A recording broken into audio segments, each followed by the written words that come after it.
ಹೊಸದಾಗಿ ಏನೆಲ್ಲ ಬದಲಾವಣೆಗಳು ತಂದಿದ್ದಾರೆ ಅಂದ್ರೆ, ಮೊದಲು ಒಬ್ಬ ಸಾರ್ವಜನಿಕ ಗ್ರಾಮ ಪಂಚಾಯತಿಗೆ ಬಂದು ಅರ್ಜಿ ಕೊಡ್ಬೇಕಾಗಿತ್ತು ಖಾತೆಗೆ. ಈಗ ಗ್ರಾಮ ಪಂಚಾಯತಿಗೆ ಬಂದು ಅರ್ಜಿ ಕೊಡಂಗಿಲ್ಲ, ನಾವ್ಯಾರು ಅದನ್ನ ತಗೊಳಂಗೂ ಇಲ್ಲ. ಈಗ ಅಕಸ್ಮಾತ್ ಅವ್ರಿಗೆ ಗೊತ್ತಾಗ್ತಾ ಇಲ್ಲ ಅಂದ್ರೆ ಅವ್ರು ಬಾಪೂಜಿ ಸೇವಾ ಕೇಂದ್ರದ ಮುಖಾಂತರ ಮಾಡಿಸ್ಬೋದು. ಅವರು ಅವ್ರ ಮನೆಯಲ್ಲೇ ಕುತ್ಕೊಂಡು ಅವರ ಪ್ರಾಪರ್ಟಿದು ಖಾತಾ ಮಾಡಿಸ್ಕೊಳ್ಳೋದಕ್ಕೆ ಒಂದು ಅವಕಾಶವನ್ನ ಸರ್ಕಾರದವರು ಮಾಡಿಕೊಟ್ಟಿದ್ದಾರೆ. ಆಮೇಲೆ ಆ ಅಪ್ಲಿಕೇಶನ್ ಹಾಕೋದು ಯಾವ ರೀತಿ, ಅದಕ್ಕೆ ಡಾಕ್ಯುಮೆಂಟ್ ಏನೇನು ಬೇಕು ಅನ್ನೋದ್ರದ ಚೆಕ್ ಲಿಸ್ಟ್ ಇದೆ. ಅದನ್ನ ನಾವು ನಿಮ್ಗೆ ವಾಟ್ಸಪ್ ಗ್ರೂಪ್ ಅಲ್ಲಿ ಹಾಕ್ತಿವಿ. ಅದನ್ನ ಈಗ ಗ್ರಾಮ ಠಾಣಾ ಖಾತೆಗೆ ಏನೇನು ಡಾಕ್ಯುಮೆಂಟ್ಸ್ ಇರಬೇಕು, ರೆವಿನ್ಯೂ ಜಮೀನಲ್ಲಿ ಕಟ್ಕೊಂಡಿರ್ತಕ್ಕ ಅದ್ರ ಮುಖಾಂತರ ಯಾರು ಅರ್ಹರಿದಾರೋ ಯಾರ ಹತ್ರ ಅಪ್ಲಿಕೇಶನ್ ನ ಬಾಪೂಜಿ ಸೇವಾ ಕೇಂದ್ರದ ಮುಖಾಂತರ ಅಥವಾ ನಾಗರಿಕ ಸಿಟಿಸನ್ ಪೋರ್ಟಲ್ ಅಲ್ಲಿ ಹಾಕ್ಬೋದು. ಹಾಕಾದ್ಮೇಲೆ ಈ ಸರಿ ಏನ್ ಮಾಡಿದ್ದಾರೆ ಅಂದ್ರೆ ಎಲ್ಲಾನು ಟೈಮ್ ಬೌಂಡ್. ಈಗ ಮೊದಲ 5 ದಿನ ಕಾರ್ಯದರ್ಶಿ ಅವ್ರ ಲಾಗಿನ್ ನಲ್ಲಿ ಇರುತ್ತೆ ಅಪ್ಲಿಕೇಶನ್. ಅವ್ರು ನೋಡಿ ಅದ್ರ ಬಗ್ಗೆ ಏನಿದೆಯಾ ಇಲ್ಲ ಅನುಮೋದನೆ ಕೊಡ್ಬೇಕು, ಇಲ್ಲ ರಿಟರ್ನ್ ಮಾಡ್ಬೇಕು, ಇಲ್ಲ ರಿಜೆಕ್ಟ್ ಮಾಡ್ಬೇಕು. ಈ ಅನುಮೋದನೆ ಕೊಡೋದು ಯಾವಾಗ ಅಂದ್ರೆ ಎಲ್ಲ ಕರೆಕ್ಟ್ ಆಗಿದ್ದಾಗ, ರಿಟರ್ನ್ ಮಾಡೋದು ಯಾವಾಗ ಅಂದ್ರೆ ಇನ್ಕಂಪ್ಲೀಟ್ ಡಾಕ್ಯುಮೆಂಟ್ ಇದ್ದಾಗ, ರಿಜೆಕ್ಟ್ ಮಾಡೋದು ಯಾವಾಗ ಅಂದ್ರೆ ಆ ಜಾಗಕ್ಕೂ ಇವ್ರು ಹಾಕಿರೋ ದಾಖಲೆಗಳಿಗೂ ಸಂಬಂಧ ಇಲ್ಲ ಅಂದಾಗ.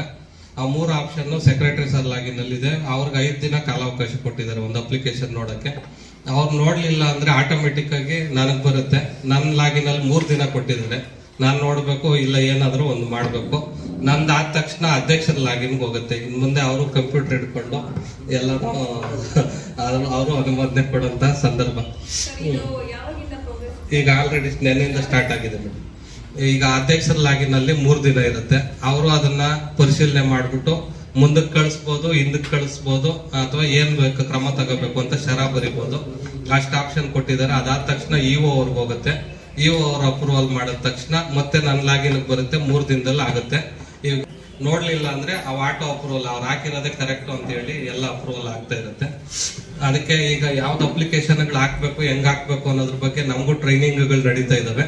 ಇನ್ನೊಂದ್ 2-3 ದಿನದಲ್ಲಿ ಅದ್ರ ಬಗ್ಗೆ ಎಲ್ಲ ಕಂಪ್ಲೀಟ್ ಚಿತ್ರಣ ತಿಳ್ಕೊಂಡ ನಂತರ ತಮ್ಮೆಲ್ರಿಗೂ ಸಹ ಮುಂದಿನ ವಾರದಲ್ಲಿ ಯಾವಾಗ್ಲಾದ್ರೂ ಸಾಧ್ಯ ಆದ್ರೆ ಬಂದು ಇನ್ನೊಂದು ವಿಶೇಷ ಸಭೆ ಮಾಡಿ ಅದ್ರ ಬಗ್ಗೆ ಕೂಲಂಕುಷವಾಗಿ ತಿಳಿಸ್ಕೊಡ್ತೀವಿ. ತಮ್ಮ ಗ್ರಾಮದಲ್ಲಿ ಯಾರು ಅರ್ಹರಿದಾರೋ ಈ ಖಾತೆಗಳ ವಿಚಾರದಲ್ಲಿ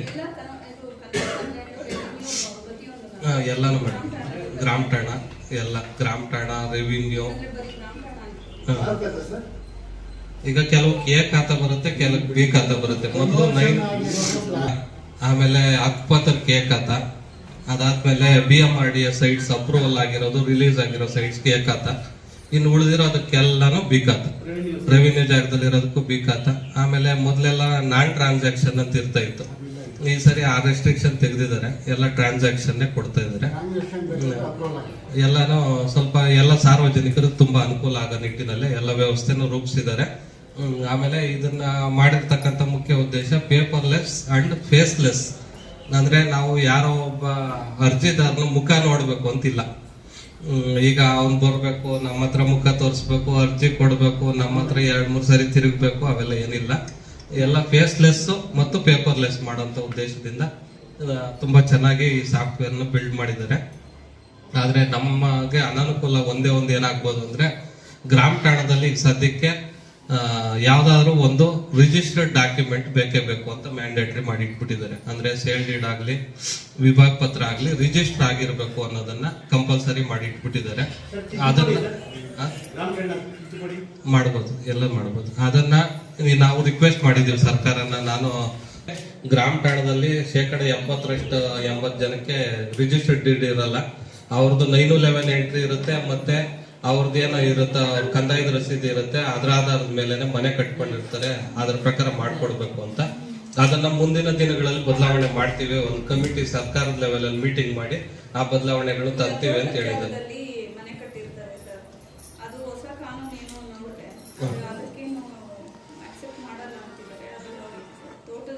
ತೋಟದಲ್ಲಿ ಮನೆ ಕಟ್ಟಿರ್ತಾರೆ. ಈಗ ಮಂಜುನಾಥ್ ರೆಡ್ಡಿ ಅವ್ರದ್ದು ಜಮೀನು, ಮಂಜುನಾಥ್ ರೆಡ್ಡಿ ಅವ್ರು ಮನೆ ಕಟ್ಟಿರ್ತಾರೆ. ಮಂಜುನಾಥ್ ರೆಡ್ಡಿ ಅವ್ರ ಮನೆ ಕಟ್ಟಿರೋದು 7/4/2025 ಕಟ್ ಆಫ್ ಡೇಟ್. ಮುಂದಕ್ಕೆ ನೆನ್ಪಿಟ್ಕೋಬೇಕಾಗಿರೋ ಡೇಟ್ 7/4/2025. ಆ ಕಟ್ ಆಫ್ ಡೇಟ್ ಒಳಗಡೆ ಮನೆ ಕಟ್ಕೊಂಡಿದ್ದು ಅವ್ರದ್ದು current bill, permanent current bill ಇದ್ರೆ ಅವ್ರಿಗೆ 11B ಕೊಡ್ಬೋದು. ಅವ್ರು ಇನ್ ಮುಂದೆ ಕಟ್ತೀವಿ ಅಂದ್ರೆ ಕೊಡಕ್ ಬರಲ್ಲ. ಆ 7/4/2025 ಅನ್ನೋದು ಕಟ್ ಆಫ್ ಡೇಟ್. ಅದಾದ್ಮೇಲೆ ಯಾವ್ದು ಹೊಸ PIDಗಳು ಕ್ರಿಯೇಟ್ ಮಾಡಕ್ ಬಿಡಲ್ಲ. ಹಳೇದು ಯಾವ್ದಿದ್ರು ಈಗ ಹೊಸ PIDಗಳು ಕ್ರಿಯೇಟ್ ಮಾಡ್ಬೇಕು ಅಂದ್ರೆ CEO ಲಾಗಿನ್ ಹೋಗಿ ವಾಪಸ್ ಬರುತ್ತೆ. ಎಲ್ಲ ಆನ್ಲೈನ್ ಮಾಡಿದ್ದಾರೆ. ಅದ್ರ ಬಗ್ಗೆ ಪೂರ್ತಿ ಚಿತ್ರಣವನ್ನ ನಿಮ್ಗೊಂದು 2-3 ದಿನದಲ್ಲಿ ತಿಳ್ಕೊಂಡು ನಾನು ಮತ್ತೆ ನಿಮ್ಮ ಹತ್ರ ಡಿಸ್ಕಸ್ ಮಾಡ್ತೀನಿ ಅದನ್ನ. ನೆಕ್ಸ್ಟ್ 11B ಖಾತಾ ಮಾಡಿದ್ರೆ ಅದರಲ್ಲಿ 1ನೇ ವರ್ಷ ಅಂದ್ರೆ ಈ ವರ್ಷ ಡಬಲ್ ಟ್ಯಾಕ್ಸ್ ಅಂದ್ರೆ 1100 ರೂಪಾಯಿ 1200 ರೂಪಾಯಿ ಇದ್ರೆ ಇನ್ನು ಉಳಿದಿರೋದೆಲ್ಲ ಸೇಮ್ ಆಸ್ ಇಟ್ ಈಸ್ ಇರುತ್ತೆ. ಈಗ ಆಮೇಲೆ 2016ಕ್ಕಿಂತ ಮೊದ್ಲೇನಾದ್ರೂ ಸೇಲ್ ಡೀಡ್ ಆಗಿದ್ರೆ ಟ್ಯಾಕ್ಸ್ ಅನ್ನ 16ರಿಂದಾನೇ ತಗೋಬೇಕು ಅಂತ ಹೇಳಿದ್ರು. 2016-17ರಿಂದನೇ. ಈಗ ಯಾವ್ದೋ ಒಂದು ಸೇಲ್ ಡೀಡು 2014ರಲ್ಲಿ ಆಗಿದ್ರು ಸಹ ಟ್ಯಾಕ್ಸ್ ಲೆಕ್ಕ ಹಾಕುವಾಗ 2016ರಿಂದಾನೇ ಲೆಕ್ಕ ಹಾಕಬೇಕು. ಪ್ರೆಸೆಂಟ್ ಇಯರ್ ಮಾತ್ರ ಡಬಲ್ ಟ್ಯಾಕ್ಸ್, 2 ವರ್ಷದ ಟ್ಯಾಕ್ಸ್, ಮುಂದಿನ ವರ್ಷದಿಂದ ನಾರ್ಮಲ್ ಆಗಿ 1 ವರ್ಷದ ಕಟ್ಕೊಂಡು ಹೋಗ್ಬೇಕು ಅಂತ ಆ ತರ ತೀರ್ಮಾನ ಮಾಡಿದ್ದಾರೆ. ಇವಾಗ 2020ರಲ್ಲಿ ಸೇಲ್ ಡೀಡ್ ಆಗಿದ್ರೆ 2020ರಿಂದ ಮತ್ತು ಲಾಸ್ಟ್ ಕೊನೆ ವರ್ಷದ ಮಾತ್ರ 1 ವರ್ಷ ಡಬಲ್ ಟ್ಯಾಕ್ಸ್. ಈ ರೀತಿಯಾದಂತ ಬದಲಾವಣೆಗಳನ್ನ ತಂದಿದ್ದಾರೆ. ಈ ಎಲ್ಲ ಬದಲಾವಣೆಗಳಿಗೆ ನಾವು ಸಹ ಅಂದ್ರೆ ಜನರಿಗೆ ತುಂಬಾ ಅನುಕೂಲ ಆಗೋ ರೀತಿನಲ್ಲಿ ಇದೆ. ಈಗ ಆಫೀಸ್ ಬರೋದು, ಓಡಾಡೋದು, ತಿರ್ಗಾಡೋದು ಅವೆಲ್ಲ ಏನಿರಲ್ಲ ಇನ್ ಮುಂದೆ. ಇದನ್ನ ಏನಿದೆಯೋ ಅದನ್ನ ನಿಮ್ಗೆಲ್ಲರ ಗಮನಕ್ಕೆ ಮತ್ತೆ ತರ್ತೀನಿ ನಾನು. ಆಮೇಲೆ ಜಮಾ ಖರ್ಚುಗಳದ್ದು ಈಗ ಆಲ್ರೆಡಿ ನಿಮ್ಗೆಲ್ಲರಿಗೂ ಕೊಟ್ಟಿದ್ದೀವಿ ಇದ್ರ ಮುಖಾಂತರ. ಆಮೇಲೆ ಇನ್ನೇನಾದ್ರು ತಾವು ಏನಾದ್ರು ಈ ವಿಚಾರದಲ್ಲಿ ಡಿಸ್ಕಸ್ ಮಾಡೋಂಥದ್ದಿದ್ರೆ ಮಾಡಬೇಕು ಅಂತ ಕೇಳ್ಕೊತೀನಿ.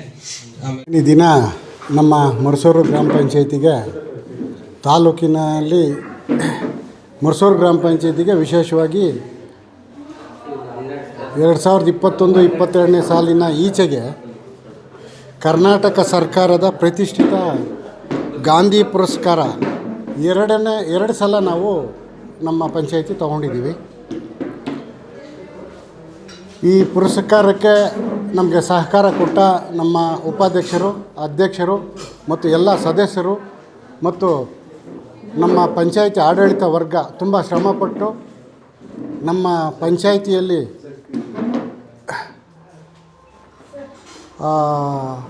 ಅನುಷ್ಠಾನಗೊಳಿಸಿದಂತಹ ಏನು ಎಲ್ಲ ಗ್ರಾಮಗಳಲ್ಲೂ ಸಹ ಅಂಗನವಾಡಿಗಳು ಮತ್ತು ಶಾಲೆಗಳು ಮತ್ತು ಸರ್ಕಾರಿ ಶಾಲಾ ಮಕ್ಕಳಿಗೆ ವಿಶೇಷ ಸವಲತ್ತುಗಳು ಕೊಡೋದರಿಂದ ಹಿಡಿದು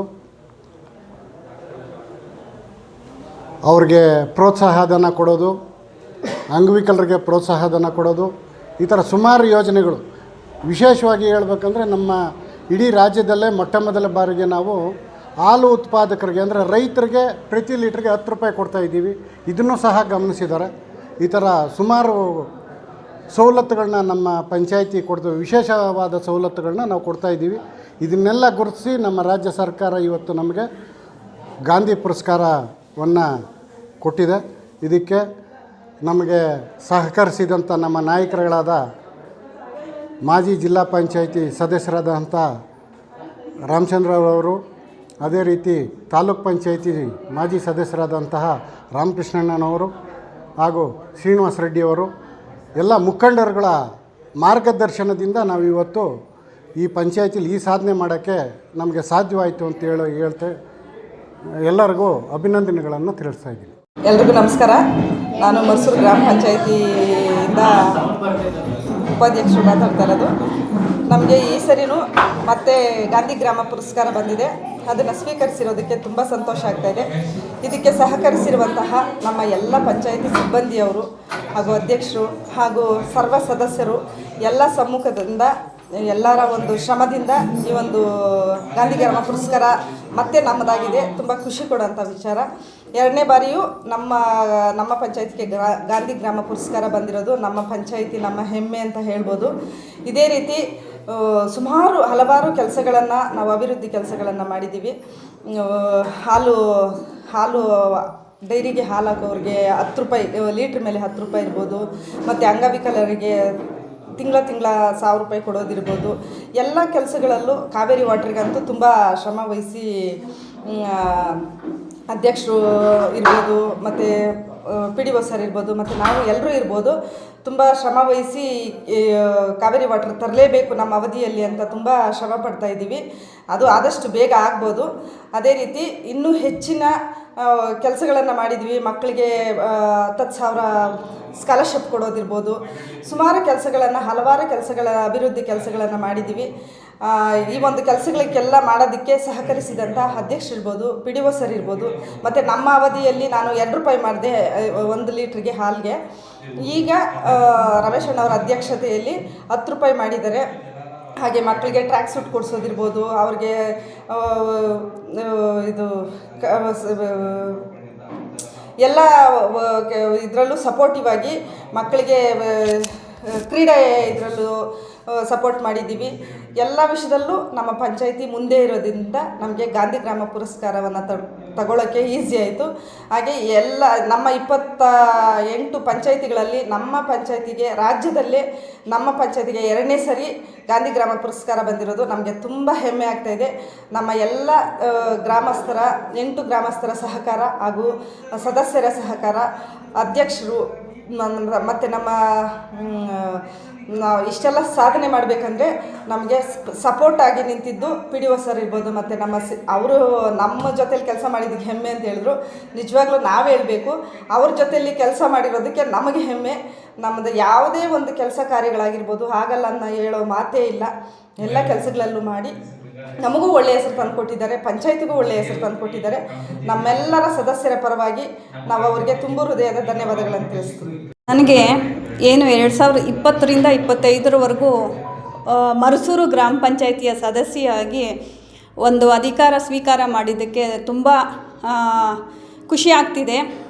ಯಾಕಂದರೆ ನಾವು ಅಧಿಕಾರ ಸ್ವೀಕಾರ ಮಾಡಿದಾಗ್ಲಿಂದ ಏನೇನು ಡಿಸಿಷನ್ಸ್ ತಗೊಂಡು ಅದು ಒಂದು ಪ್ರತಿಯೊಂದು ಕ್ಷೇತ್ರದಲ್ಲಿ ಪ್ರತಿಯೊಬ್ಬರಿಗೂ ಸಹಕಾರ ಆಗೋ ಥರ ಎಲ್ಲರೂ ಒಟ್ಟಾಗಿ ಒಗ್ಗಟ್ಟಾಗಿ ಕೆಲಸ ಮಾಡಿದ್ವಿ. ಇದರಿಂದನೇ ನಮಗೆ ಈ ದಿನ ಏನು 2ನೇ ಬಾರಿ ಗಾಂಧಿ ಪುರಸ್ಕಾರ ಸಿಕ್ಕಿದೆ. ಇದು ಹೆಮ್ಮೆ ತರುವಂತಹ ವಿಚಾರವಾಗಿದೆ.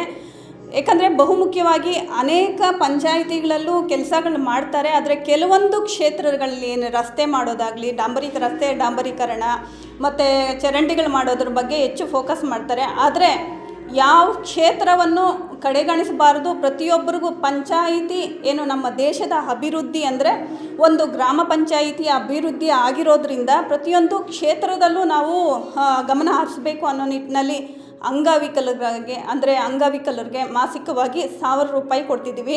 ಮತ್ತು ವಿದ್ಯಾರ್ಥಿಗಳಿಗೆ ಏನು ಡಿಗ್ರಿ, PUC ಮತ್ತು 10th ಆದಮೇಲೆ ಎಲ್ಲರಿಗೂ ಅವರ ವಿದ್ಯಾಭ್ಯಾಸವನ್ನು ಡಿಸ್ಕಂಟಿನ್ಯೂ ಮಾಡಬಾರ್ದು, ಕಂಟಿನ್ಯೂ ಮಾಡಬೇಕು ಅನ್ನೋ ಉದ್ದೇಶದಿಂದ ತಲಾ 10,000 ನೀಡ್ತಾಯಿದ್ದೀವಿ.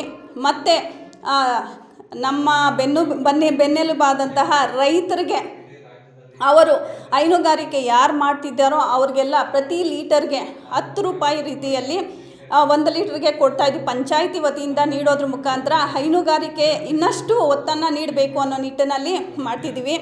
ಮತ್ತು ಇನ್ನೂ ಅನೇಕ ಕ್ಷೇತ್ರಗಳು ಹೇಳ್ತಾ ಹೋದರೆ ಲಿಸ್ಟ್ ಬರ್ತಾನೇ ಇದೆ. ನಮ್ಮ ಅವಧಿಯಲ್ಲಿನೇ 2 ಸಾರಿ ಗಾಂಧಿ ಪುರಸ್ಕಾರವನ್ನು ಪಡ್ಕೊಂಡಿರೋದಕ್ಕೆ ನಮಗೆ ತುಂಬ ಖುಷಿ ಆಗ್ತಿದೆ. ಮತ್ತು ಶಾಲಾ ಮಕ್ಕಳಿಗೂ ಕಿಟ್ ನೀಡ್ತಿದ್ದೀವಿ. ಇನ್ನೂ ಅನೇಕ ವಿಚಾರಗಳಿದೆ, ಹೇಳ್ತಾ ಹೋಗ್ತಾ ಇದ್ದರೆ ಇನ್ನೂ ಹೋಗ್ತಾನೆ ಇರುತ್ತೆ.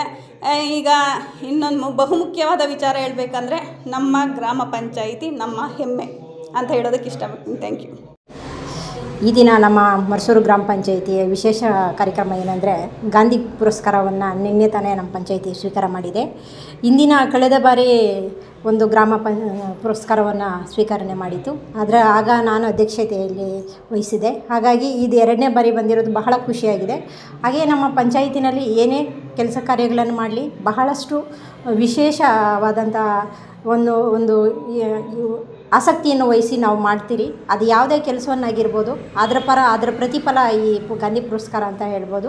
ಅದಕ್ಕೆ ಸಹಕರಿಸಿದಂಥ ಸಿಬ್ಬಂದಿ ವರ್ಗ, ಆಡಳಿತ ವರ್ಗ ಪ್ರತಿಯೊಬ್ಬರಿಗೂ ನಾವು ಧನ್ಯವಾದವನ್ನು ಹೇಳ್ತೀವಿ. ಯಾಕಂದರೆ ನಾವು ಪಂಚಾಯಿತಿಗೆ ಬರಬೇಕಾದ್ರೆ ಒಂದು ಬಿಳಿಯಾಳಿಯಾಗಿ ಬಂದಿರ್ತೀವಿ. ಅದಕ್ಕೆ ಸಹಕಾರವನ್ನು ಮತ್ತು ಅದಕ್ಕೆ ಬೇಕಾದಂಥ ತಿಳುವಳಿಕೆಯನ್ನು ತುಂಬವರು ಬಹಳ ಮುಖ್ಯವಾಗ್ತಾರೆ. ಆ ನಿಟ್ಟಿನಲ್ಲಿ ನಮ್ಮ PDO ಸರ್ ಬಹಳಷ್ಟು ಮುಂದೆ ಮುಂಚೂಣಿಯಲ್ಲಿರ್ತಾರೆ ಅಂತ ಹೇಳ್ಬೋದು. ಈಗ ಮೊದಲು ಬಂದಾಗಿಂತ ಈಗಿರೋದಕ್ಕೂ ಎಷ್ಟೋ ಎಷ್ಟೊಂದು ಕೆಲಸಗಳನ್ನ ಮಾಡಲಿಕ್ಕೆ ಸಹಕಾರ ಆಗಿದೆ. ನಮ್ಮ ಊರಿನ ಬಗ್ಗೆ ನೀವು ಮಾಧ್ಯಮ ಮಿತ್ರರು ಒಂದೊಮ್ಮೆ ಬಂದು ನೀವು ನೋಡ್ಕೊಂಡು ಹೋದರೆ ಆಗ ನಿಮಗೆ ಅರಿವು ಬರುತ್ತೆ. ಅಷ್ಟರ ಮಟ್ಟಿಗೆ ಇಂಪ್ರೂವ್ಮೆಂಟ್ ಆಗಿದೆ ನಮ್ಮ ಕೆಲಸಗಳಲ್ಲಿ. ಇದಕ್ಕೆಲ್ಲ ನಮಗಿದಕ್ಕೆಲ್ಲ ಸಾಧ್ಯವಾಗಿದ್ದು ನಮ್ಮ ಊರಿನ ಸದಸ್ಯರು ನಮಗೆ ಕೊಟ್ಟಂತಹ ಒಂದು ಚಾನ್ಸ್ ಅಂತ ಹೇಳ್ಬೋದು. ಅವರಿಗೆ ಈ ಮೂಲಕ ಅವರನ್ನು ನೆನೆಸ್ಕೊಳ್ತಾ ಇದ್ದೀನಿ. ಅವ್ರಿಗೂ ಸಹ ಅಭಿನಂದನೆಗಳನ್ನು ತಿಳಿಸ್ತೀನಿ. ಹೀಗೆ ಇನ್ನು ಮುಂದೆ ನಾವು ಕೆಲಸವನ್ನು ಹೆಚ್ಚು ಮಾಡ್ತೀವಿ. ಮತ್ತು ಇನ್ನೊಂದು ಗ್ರಾಮ ಪುರಸ್ಕಾರವನ್ನು ಸಹ ನಾವು ಸ್ವೀಕರಿಸೋದಕ್ಕೆ 2020ರಲ್ಲಿ ನಾವು ಭಾಗಿಯಾಗ್ತೀವಿ ಅಂತ ಹೇಳ್ತಾ ಧನ್ಯವಾದಗಳನ್ನ ಹೇಳ್ತಾ ಇದ್ದೀನಿ. 23 ಮತ್ತು 24ನೇ ಸಾಲಿನ ಗಾಂಧಿ ಗ್ರಾಮ ಪುರಸ್ಕಾರ ಸಂದಿರುವುದು ನಮ್ಮೆಲ್ಲರಿಗೂ ಬಹಳ ಸಂತೋಷವಾದ ಸಂಗತಿಯಾಗಿದೆ.